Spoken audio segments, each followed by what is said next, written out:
Le point bourse vous est présenté par Bourse Direct.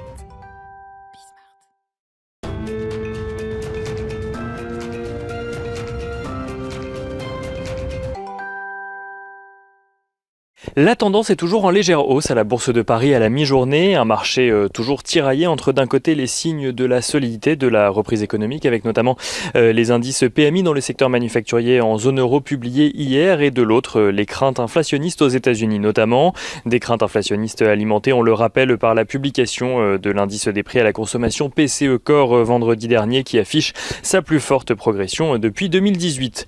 Un équilibre en tout cas dans lequel le CAC 40 progresse tout de même légèrement alors qu'une grande partie des entreprises de l'indice ont déjà publié leurs résultats, tandis qu'aux États-Unis, 60% environ des entreprises du S&P 500 ont publié leurs résultats trimestriels de leur côté.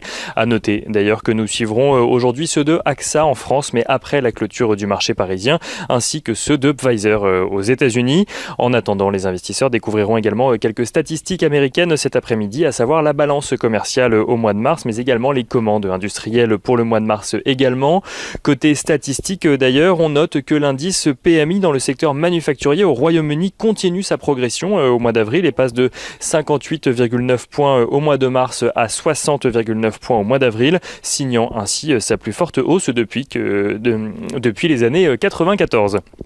Du côté des valeurs à présent, sur le marché parisien, Vivendi et Mediaset mettent fin à un différend juridique qui les opposait de longue date. Pour rappel, Vivendi et Mediaset s'étaient entendus en 2016 pour lancer une plateforme qui viendrait concurrencer les plateformes de streaming américaines. Vivendi avait alors racheté le bouquet de télévision Mediaset Premium avant de dénoncer l'accord trompeur sur la valeur réelle du bouquet selon Vivendi. S'en était suivi le rachat de près de 30% du capital du groupe italien Mediaset, cette fois-ci par Vivendi, mais un rachat finalement bloqué par la législation italienne quant à la pluralité des médias dans le pays.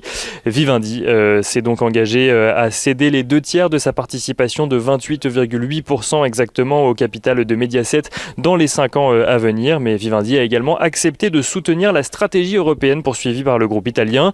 Mediaset s'est engagé de son côté à verser un dividende extraordinaire de 30 centimes d'euros par action. Autre valeur à suivre à Paris, Dassault Aviation annonce de son côté avoir signé un contrat portant sur l'achat de 30 avions Rafale avec le gouvernement égyptien, un contrat dont le montant s'élève à 3,75 milliards de dollars. Et côté actualité valeur, toujours en ce qui concerne un contrat également, Airbus s'apprécie légèrement à la mi-journée alors que la compagnie allemande Lufthansa annonce une commande portant sur 5 A350-900. Lufthansa qui annonce également avoir commandé 5 Boeing 787-9. Et on continue à suivre les actualités valeurs à Paris avec Trigano qui annonce de son côté des résultats au-dessus de ses prévisions pour le premier semestre de son exercice décalé. Trigano qui annonce pour le premier semestre donc un bénéfice opérationnel courant en progression de 70% environ. Une annonce qui fait grimper le titre de Trigano aux alentours des 10% à la mi-journée. On note cependant que Trigano annonce également estimer que certaines tensions sur la livraison de pièces pourrait perturber sa production sur l'ensemble de l'année. Et on finit ce point à la mi-journée avec quelques indicateurs clés sur les marchés. Le pétrole qui est aux alentours des $69 le baril de Brent, l'once d'or qui reste toujours stable aux alentours des $1780, l'euro-dollar qui reste lui à son niveau des 1,20 $ pour 1 euro, tandis que les rendements obligataires à 10 ans aux États-Unis sont au même niveau que celui auquel ils étaient hier, à savoir aux alentours des 1,62%.